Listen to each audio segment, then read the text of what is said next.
பைக்கில் பார்த்தீங்கன்னா உங்களுக்கு வந்து ஹீட்டிங் ப்ராப்ளம் இருக்கான்னு பார்த்தீங்கன்னா கண்டிப்பாக ஹீட்டிங் ப்ராப்ளம் இருக்குது. நான் ரைட் பண்ண வரைக்கும் சூப்பராக ரைட் பண்ணக்கு நல்லா இருந்தாலும் ஹீட்டிங் ப்ராப்ளம் இருக்குது. முக்கியமாக நம்ம வந்து பார்த்திங்கன்னா சிட்டியில் ரொம்ப ஹீட்டிங் ப்ராப்ளம் இருக்குது.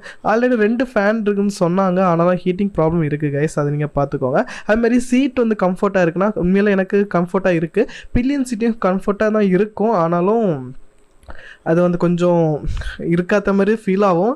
பின்னாடி சீட் ஹைட்டும் கொஞ்சம் அதிகமாக இருக்குது. நமக்கு சீட் ஹைட் பார்த்தீங்கன்னா 800 mm, நம்ம 5.5லாம் இருந்தீங்கன்னா நீங்கள் கரெக்டாக காலத்தும். அதுமாதிரி 6 அடி இருக்கிறவங்களுக்கு நான் சின்ன பைக்கு செட் ஆகுமான்னு கேட்டிங்கன்னா ஆமாம் கைஸ் செட் ஆகும்.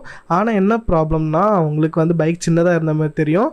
உங்களுக்கு முட்டு இருக்குது தெரியுமா, அவங்க அது கொஞ்சம் மேலே கொஞ்சம் டிஸ்கம்ஃபர்ட்டாக இருந்த மாதிரி ஃபீல் ஆகும். நீங்கள் டெஸ்ட் ட்ரைவ் பண்ணி பாருங்கள். எல்லாத்தையும் நான் எதாவது சொல்கிறது, ஃபஸ்ட் இந்த பைக்கை டெஸ்ட் ட்ரைவ் பண்ணுங்கள். உங்கள்கிட்ட கையில் லைசன்ஸும் ஹெல்மெட்டும் இருந்துச்சுன்னா கண்டிப்பாக டெஸ்ட் ட்ரைவ் பண்ண தருவாங்க அவங்க. இந்த பைக் எங்கேருந்து எடுத்துகிறோம் பார்த்தீங்கன்னா